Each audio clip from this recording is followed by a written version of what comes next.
Dopo il grande successo della prima edizione, pubblicata in 4 episodi sul settimanale Lancio Story, Dago torna in Sardegna.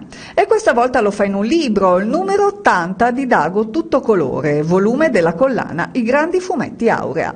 Il famoso Giannizzero Nero, nato dalla penna di Robin Hood nel 1980, torna con Il tesoro del Barbarossa, ambientando le sue avventure nel nord-ovest della Sardegna.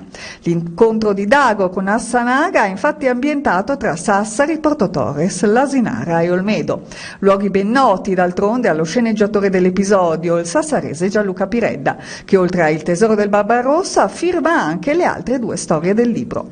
Fondamentale per Dago Tutto Colore è la componente professionale femminile, con la presenza della disegnatrice Silvia Marino e di Marilisa Cotroneo a occuparsi dei colori. Ma nel libro c'è anche un'altra protagonista femminile, questa volta d'inchiostro, anche se tratta da un personaggio storico. Si tratta di Grazia Anasi, protagonista della storia L'ebrea errante.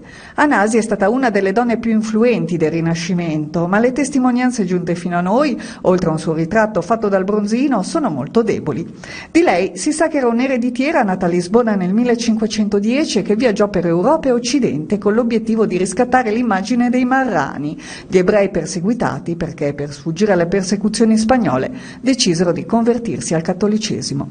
Giunta a Venezia venne arrestata e da qui si dipana la storia, creata da Piredda per Dago Tutto Colore, in cui si immagina la sua liberazione per mano di Dago.